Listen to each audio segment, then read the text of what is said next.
Okay, we're ready to rock and roll. Thank you guys. First of all, I'm trying to see if I can get connected to Instagram Live. Oh, no, no worries. So thank you guys for joining our free webinar. I'm joined here by my friend Sebastian. He owns Airbnb units at the moment, and he also manages Airbnb for his clients through his company Stratton. And he has taken time out of his busy day to come share some information about what he does, why he believes Airbnb is a good investment right now. This is one of the questions that I get the most from clients right now because there's so much hype about short-term rentals. Is it profitable? Is it not? How does it work? Where can I do it? So I wanted to just share some information and hopefully get you motivated to start investing through this avenue. Sebas has been very successful at what he's doing right now. They're managing a lot of units, and we're also going to cover some hot topics like what's going on with the coronavirus. Are they still staying busy? Things like that I think should be important for you guys to know. So Sebas, tell us a little bit about what you do, your company. What has your experience been so far with Airbnb? It's been quite a ride, guys. It's been crazy ups and downs, a lot of mistakes, many lessons learned. You know, we just grow and develop and learn. Overall, we manage 25 properties right now, Stratton Hospitality. We've done a lot of progress because we're a team, and this is what allows us to manage all these properties professionally, because we have a team around it, a whole cleaning operation, you know, not just guest 24/7 concierge, which is what you need nowadays. You know, we're not back in 2014, 2012 when you could do pretty much anything Wild West. Now you're, you know, competing very professionally.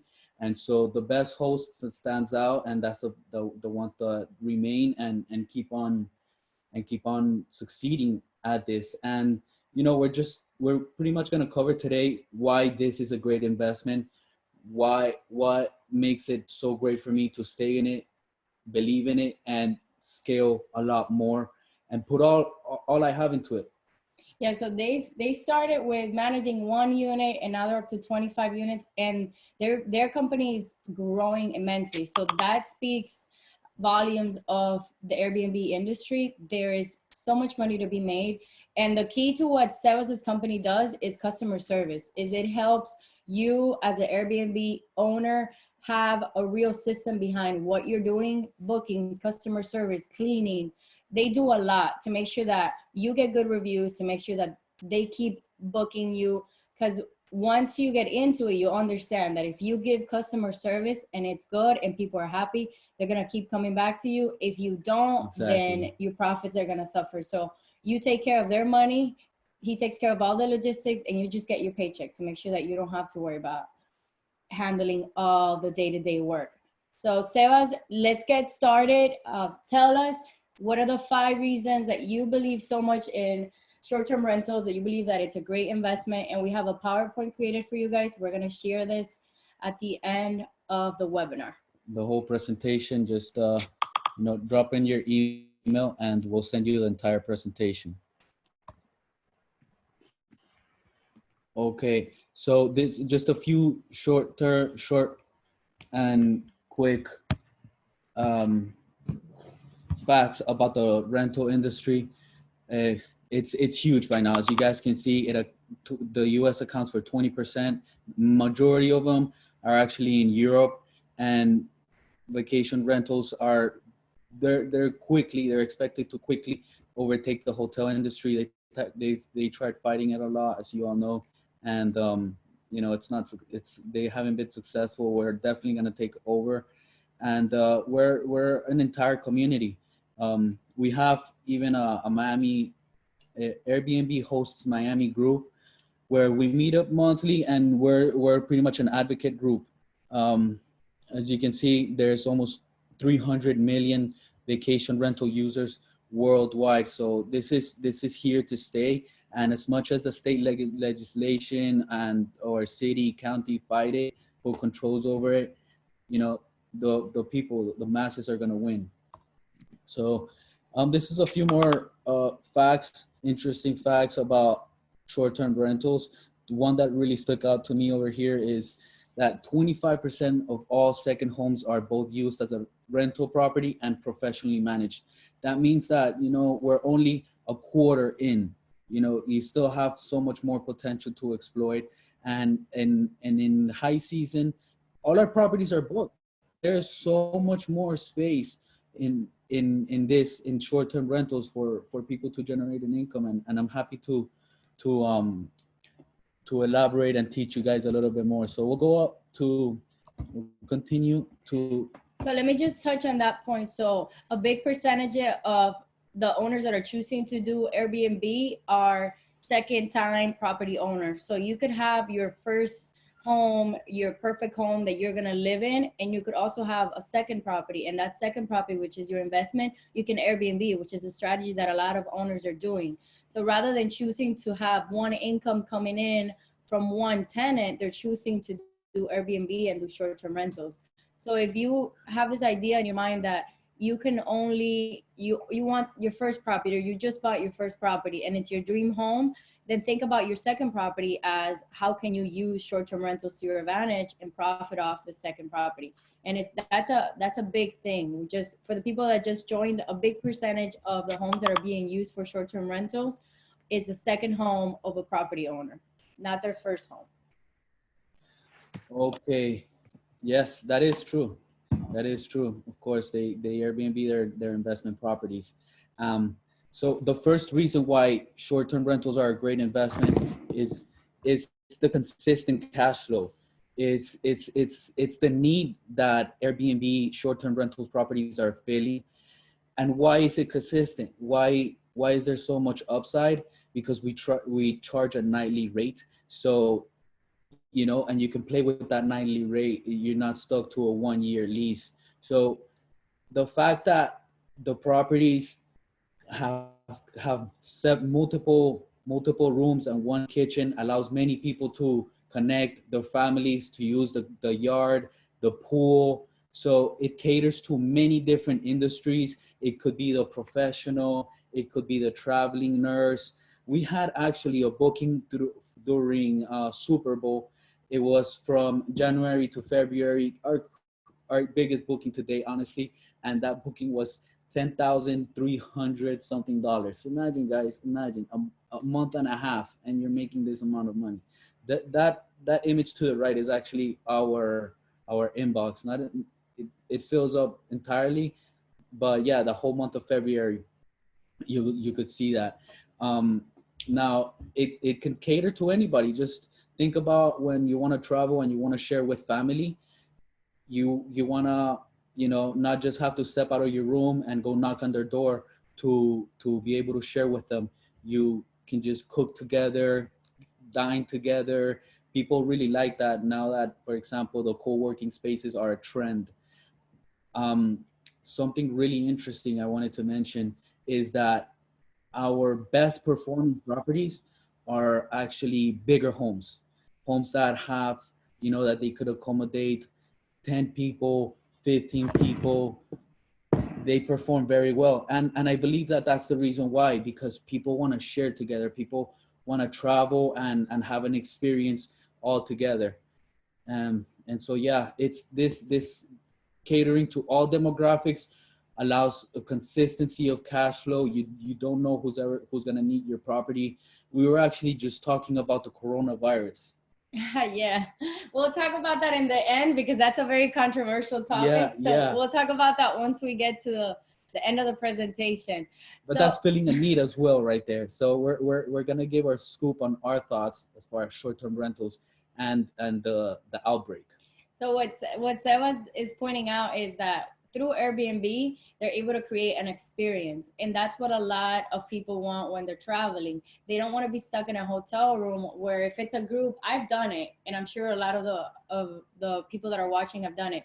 If you're going in a group to have this experience and travel, and you all have to book different rooms and be separated, you really don't have the experience to bond. And it's the same thing with families.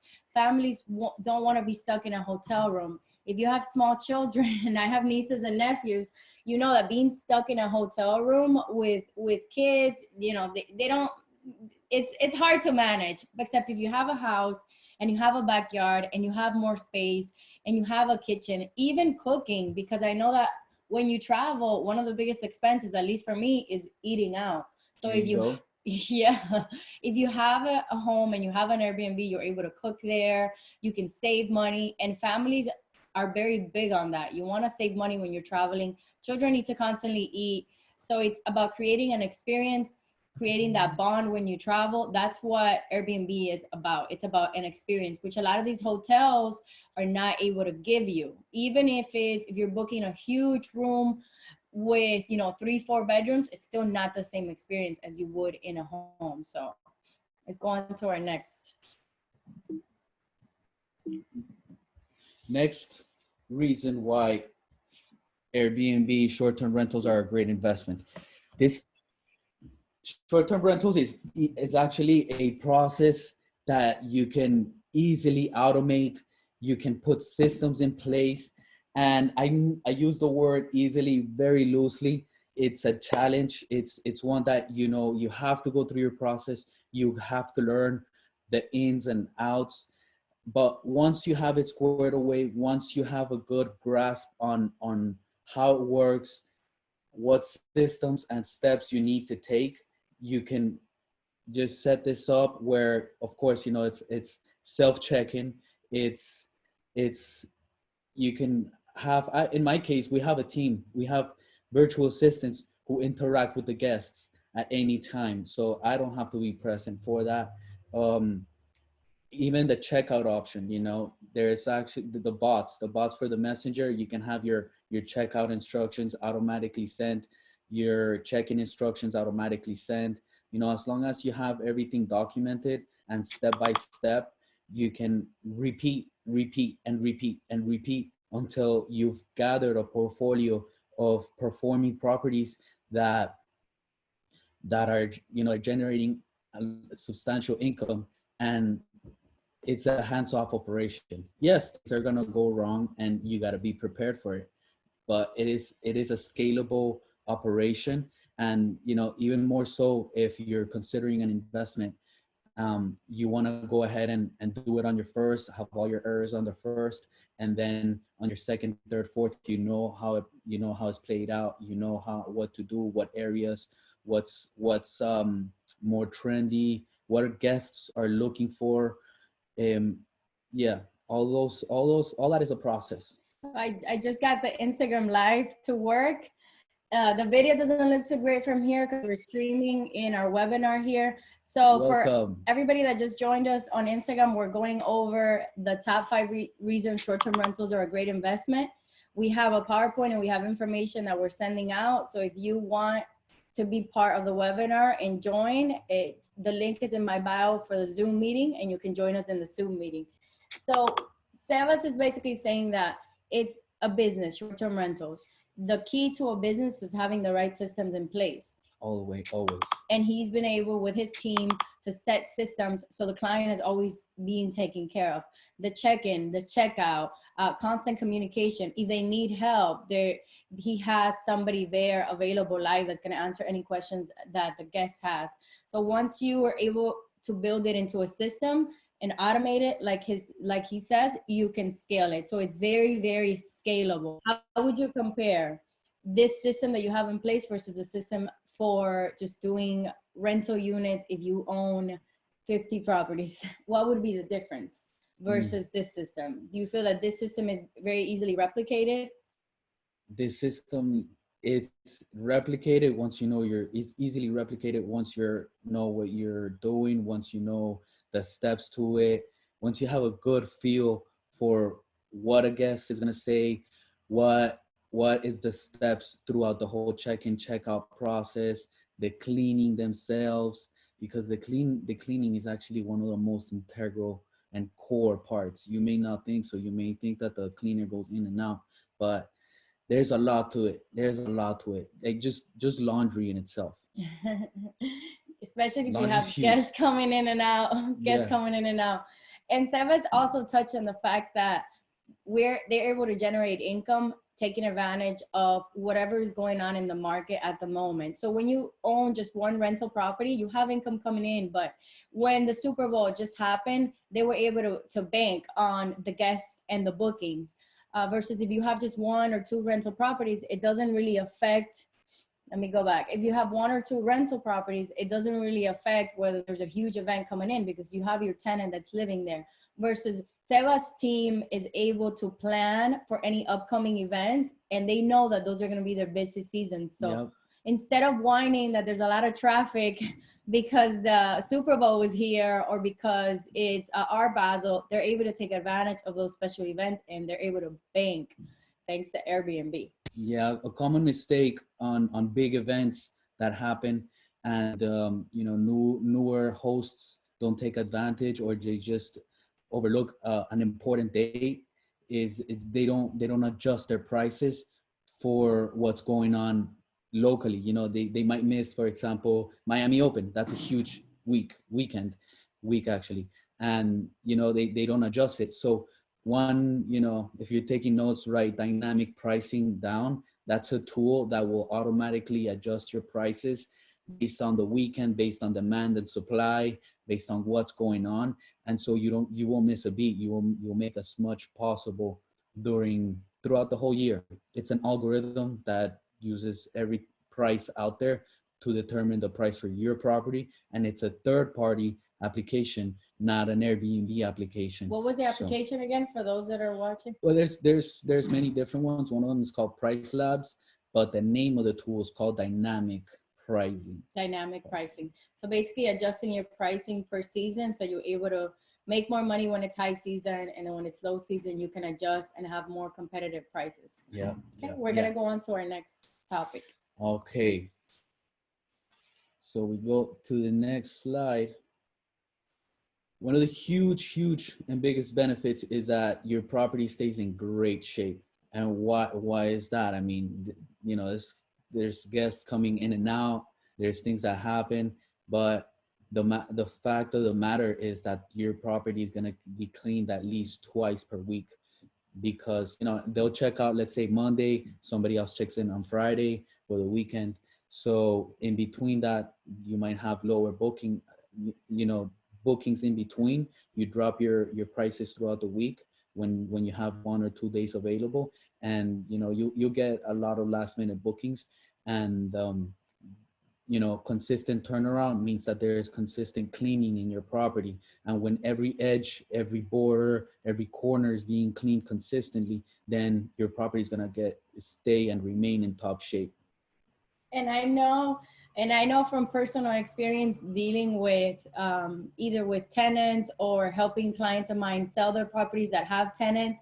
I have one right now that's a nightmare because the tenant just refuses to clean up, and it's very difficult to show. And I feel like every time I see the property, it's deteriorating more and more and more because the tenant just is not clean. With Airbnb, his team manages the properties, and they're constantly looking at the properties, cleaning the properties. If anything breaks, they have to fix it because there's a new tenant coming in. So you can't really rent a property. Have a property on a short-term rental that's damaged. The guests are not gonna like it. So in a way, you have more control of your property. You know what's going on with your property. And I can sit here and talk for hours about horror stories of tenants that didn't clean the AC filters and it created a leak, or tenants that I recently had a story, not from one of my properties, but from a friend of mine that said that a tenant broke the toilet, which I have no idea how you break a toilet. And there's a funnier story behind that. It's a little bit X-rated, but you can just imagine people do crazy things. So that's just one of the things. So what his team does is they're constantly checking the properties, and they're seeing what's going on with the properties, if there's anything that needs to be fixed, cleaned, so you have more control, basically, and your property is not going to get damaged by a tenant. I know property owners that own 5-10 properties and have them rented and haven't seen those properties in 5-10 years, which you should never do. If you want to go the long-term rental route and have, you know, tons of properties, you have to somehow have a way to be able to go into those properties at least every 6 months to see what's going on with your properties. If not, tenants will completely destroy your property. So yep. Yep. Deferred maintenance. Deferred maintenance. If you've owned investment property, you know that it piles up, and you could pretty much expect thousands of dollars in turnover costs after one tenant leaves and the other one comes in. You know, you could always expect to have to clean the whole property.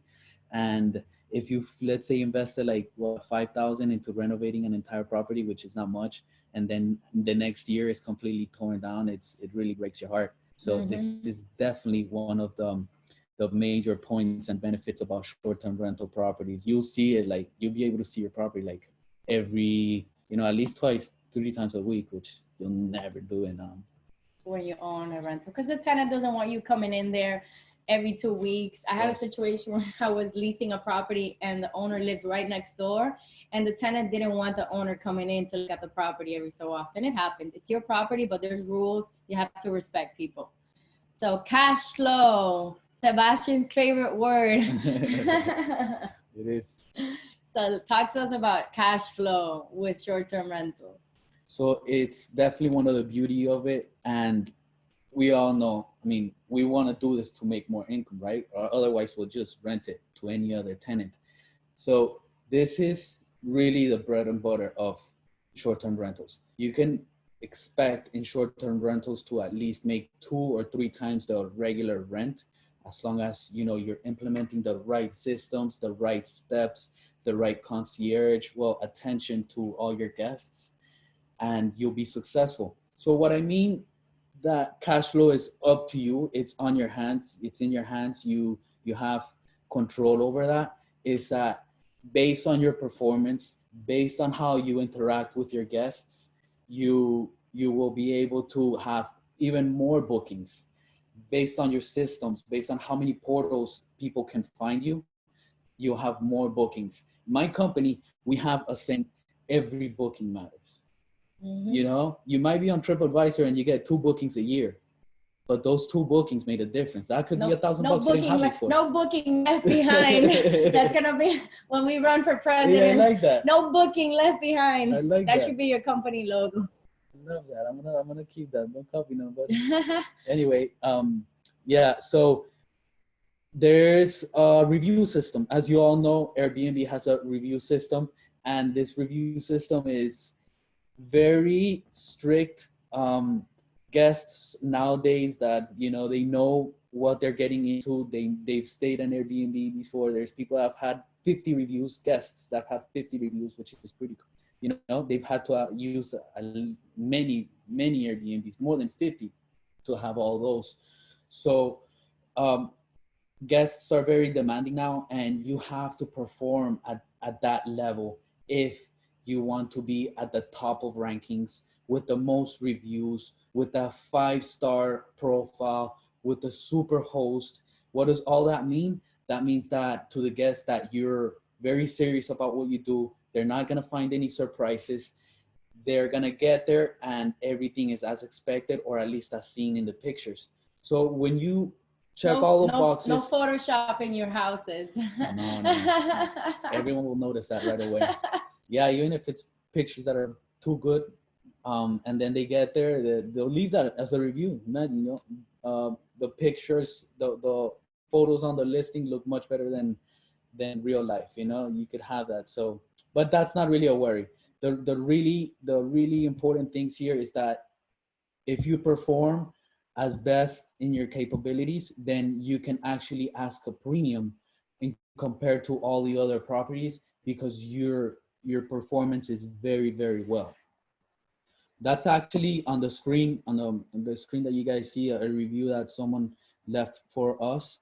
And we have reviews left and right. As soon as any guests sends us a message, as soon as they have any questions, we make sure to get back to them in at least, in a maximum of 10 minutes. This little lapse time is really important, because you may lose a booking because somebody was interested at that point in time, and then another host answered, and that's when they inquire about a property. So the biggest thing with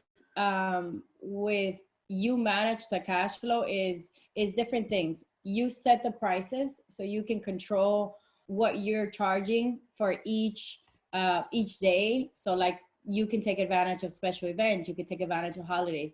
And what I was saying, you manage how you manage your properties and how you present your business out is the money that you're gonna make. So you have to be aware that this is a business. So you have to market, like he's saying, on different channels, and you're As gonna many. as many as you can, and not lose clients, not lose interest. So me in real estate, I make sure that I attend to every lead that I get, to every client, and I get to them right away and I meet with them. And the same thing is for Airbnb. You control the pricing and you control how much money you make through the service that you provide, through the marketing that you do, through the systems that you put in place. But it's up to you. So you're not stuck with every month I'm going to make the same thing regardless of what happens with my tenant. It's up to how you run your business, right? Exactly. It's definitely under your control, and the better you perform, the the higher your reviews are gonna be, and the higher your income is gonna be. So, to be on to have as much exposure as possible for any guest out there that's looking for a property. If you're not in notes, another golden nugget, a channel manager is super important if you want to be online on multiple channels, because this way you avoid double bookings. A double booking is a huge problem here because you're going to have to cancel one or another's reservation. And when you do that, for example, on Airbnb, when you cancel somebody's reservation, it's, you're messing around with their vacation. They're 2 weeks a year that they're taking off to spend in your property. Yeah. You don't want to do that. And what kind of Airbnb will review do you penalize you think? for that. What kind of review do you think they're gonna leave you? Yeah, I mean, not yeah. good. It's not gonna be good. So it's channel management, right? Channel manager, it's a pretty much a centralized platform where all the channels communicate, all the booking portals communicate to, and this way, let's say they book on Airbnb, it will tell the channel manager, and then it will block the dates on every other platform, and this way you avoid double bookings. Oh, so if you do this, let's say if you do it, as another common mistake, that people will book all they will connect all the calendars together, like amongst Airbnb, Booking, TripAdvisor.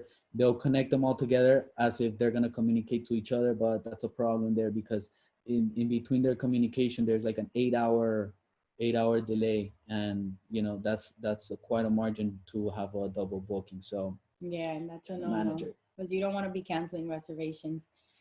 Okay.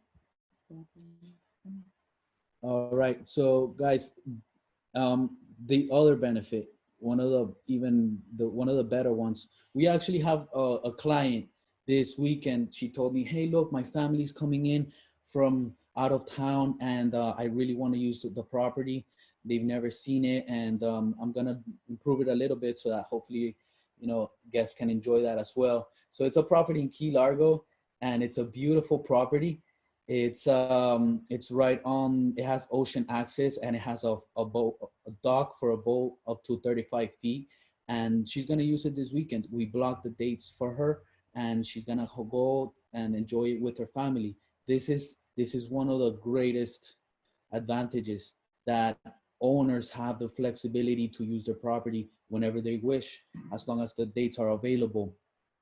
So actually, one of our most common clients, property owners, we call them partner owners because that's essentially what it is, a partnership. And one of our most common profile is property owners from overseas, and they love it because when they get here, they know the property is going to be cleaned and ready for them, new linen, fresh, everything. And at the same time, it's generating income for them to pay off all the mortgages or in any debt that they have on the property. And even the utilities will cover themselves. So we're pretty much preserving the property, maximizing the income, and also having it available for whenever you want to come in for a weekend and catch the cruise. It's just that simple, and it allows owners to have that freedom with their property.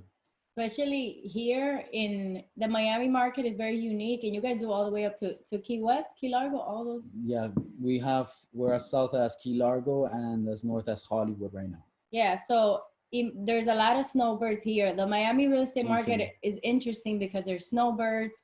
There's a lot of international investors that buy and maybe live in the property once or twice in the whole year, and then the rest of the time they're paying this mortgage and they're either not generating income or it's an expense. So the benefit of Airbnb is that you can, if you want to use your property this weekend because you're coming in, or you want to use your property 6 months, you can, and the rest of the year you're generating income, which is awesome, because who doesn't want to have a vacation home here in Miami or in Key West or in Hollywood and be able to generate income when you're not using it, and making sure that the property, the key is that you work with a team that manages the property, maintains the property, so Yes. there's no thought in your head of, oh my God, is the property gonna get damaged while I'm overseas.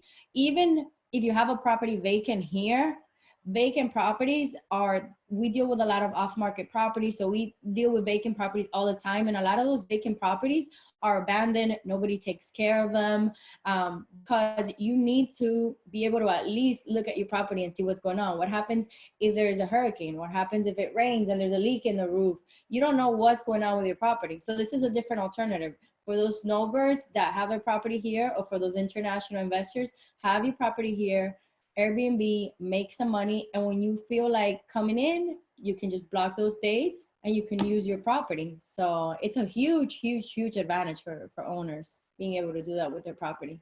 Yep. It's everything at once. It's sometimes too good to be true for property owners.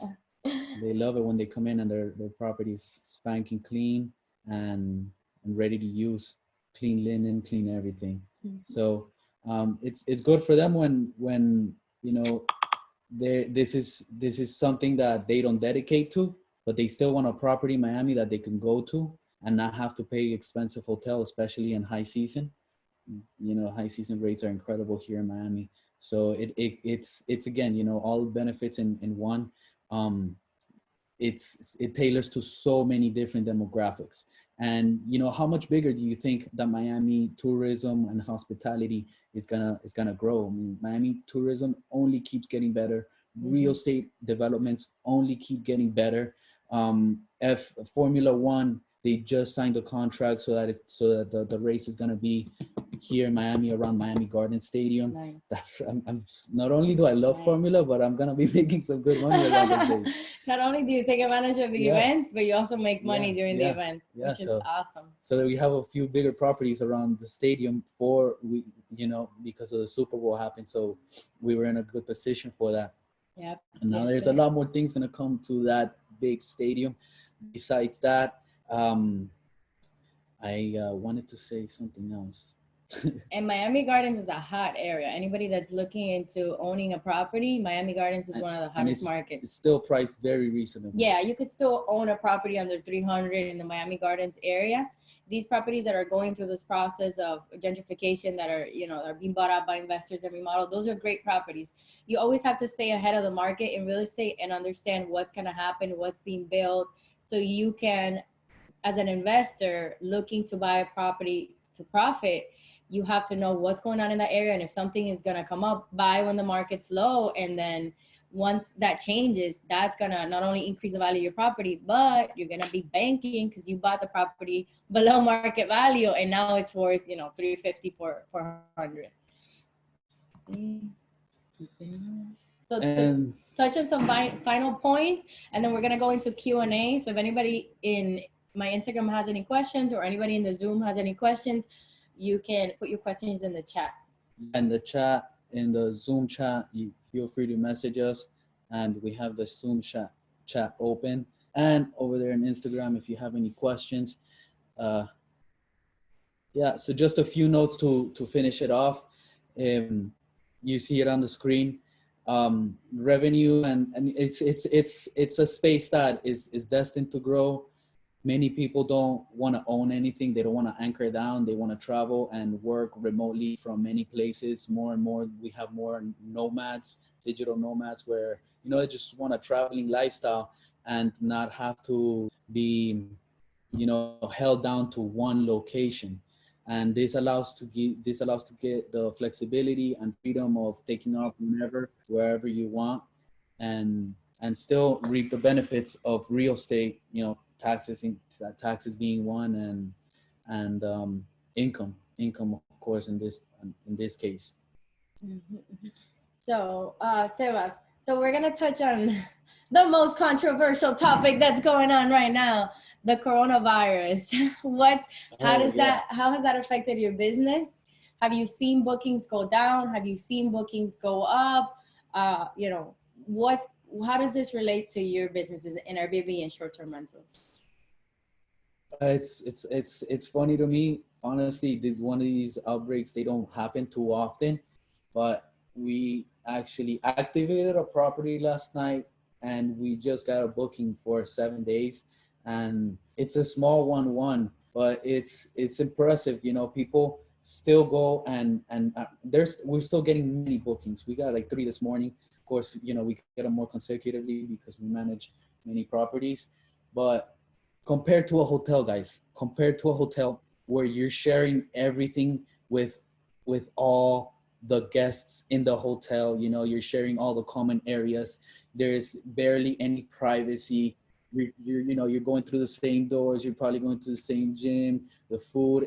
There's so much more that could happen, or outbreak that could occur in a hotel compared to an Airbnb because of the privacy factor. So we thought we really did put some thought into it, and Airbnb stands out in another benefit. We could have top 6. You have your privacy and safety of a viral infection. Sure. I hadn't thought about it that way, but it makes sense. Being in a hotel where people are constantly coming in and out, checking in, checking out, there's virus everywhere. When you're in an Airbnb property, you can go out, buy your own food. That avoids you having to go down to the areas. Even in the pool, if you're going in a pool with tons of people, on a daily basis. Wow. Yeah, so you guys are still doing good even with the coronavirus. It sets us apart. It's really good. So offers everywhere. So you see, it hasn't slowed down traveling. They're still getting bookings. I got a question here. What other areas are good for buying short-term rentals? What would you say, in your opinion, are the best areas right now for short-term rentals? The best areas besides Miami Gardens, we've had some great performance, guys, and this is exclusive to all of you 16 of you with us. North Miami Beach. It's crazy. That's where we got that booking in the Super Bowl that was over 10,000. In North Miami Beach. It's God knows why. Maybe there's not too many properties. Our property that we have there is super standard, 4-bedroom, 2-bath. We didn't even go crazy on the designing and and theme of the property. By the way, make sure you have a good theme on the property, that it grabs attention. Whenever I have a new listing, we're developing a listing, I go into the property and I just take a second or two and try to think within myself, what kind of vibe, what kind of feeling am I getting right now? What kind of feeling do I want the guests to have? And that plays a big role in the whole experience. So you're like, okay, I'm going to, I really like, I feel some sort of peacefulness. I feel very calm in this property.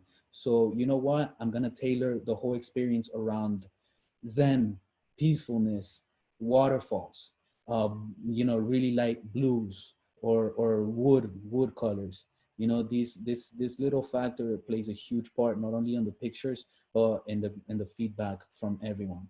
So you're saying that North Miami Beach, Miami Gardens, what's another area? What are the top areas in Miami, and what about Broward? Because I know that there's some people that live in Broward or want to invest in Broward. What are the top performing areas? So I'm not in Wilton Manors, but I have a buddy that is super involved and has been in this for many years, and his multifamilies have crazy good performance here, and he's got many more buildings just for the performance of it. One of them has 11 units and a pool, and yeah, it's definitely over the three times the regular rent per room. It's definitely over the 3 times. Yeah. Any other questions? Anybody that's there that has any other questions? Instagram, we're Instagram here. Live, you have any Any questions? Airbnb questions, short-term rentals, shoot. Any questions? We're here for a couple more minutes. So about the management fees, because somebody asked about the management fees. So Sebastian is gonna reach out to you after the webinar to give you a little bit more information about what he does and give you more information about, you know, how the structure of the company works. Okay. Or feel free to go to our website. It's Trust Stratton, right there in the bottom of the presentation. You'll see it. Yeah, you'll find a lot of information. We actually have direct bookings through our website, so anybody could book through there and see all the pictures and interact, send us a message as well. I love to hear feedback from you guys. Oh, Mr. Durham. So we have a question. Do you ever have any issues with annoying neighbors? How do you deal? Sebas. Annoying neighbors. I'm trying to think of a time that we had issues with a neighbor. I guess neighbors being upset that you have tenants, the Airbnb guests coming in and out. You know, this may be something that is blown out of proportion by people who panicked because there was a party and all the neighbors complained. But honestly, that's not even a concern for us. And we have properties that for example, are 3 units in the bottom, 3 upstairs, and we're right dead center in the first floor. And that's the only short-term rental in the building.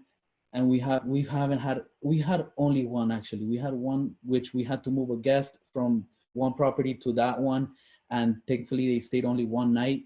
But yeah, there was a party there, and the landlord told me that they were loud all night, and we told them they left, and they left. They were checking out that same day, and that was it. You know, it's not really an issue for us at all. In fact, we make friends with the neighbors, and we give them our number so that they can reach out to us if anything happens. The weirdest complaint I've had from a neighbor is once that it was a direct booking as well. Actually, the same agency is an artist agency that does direct bookings with us, and they were on the roof. The guests were all on the roof. I guess they were having a party on the roof. And, you know, I reached out to them immediately. I started looking at the cameras, and they were drinking and smoking in the roof. It's like, whoa, are you crazy? This is not made for that. Told them to get up now, and that's it. We handled it. Yeah. And so you move them from this place to another unit if for some reason the neighbors complain, right? That's what you did for the other one. That's the benefit of having multiple properties, is that you're able to do that. Let me see any other questions. I have someone here in my Instagram asking about the rates. That doesn't kind of goes with what we're talking about, but not. I can send you a direct message on what's going on with the interest rates and why they're so low. Yeah. But just to touch real quick on that, the interest rates are crazy low. They're in the 2s right now. So this is a good opportunity to buy a property, hold it, Airbnb it, make some money. And the rates are just incredible. And usually as investor, the rates are different structure than owner occupant. So you take advantage of it while you can. The rates are very, very low. So Idealis could find you good deals, and you could take advantage of the rates, not just because, you know, properties have appreciated, where it is cooling down now, but we all know properties have appreciated. You could still find a good deal and capitalize on the interest for over 30 years. Yeah. So we're gonna close it off here if nobody else has any questions, because I want to be respectful of everybody's time.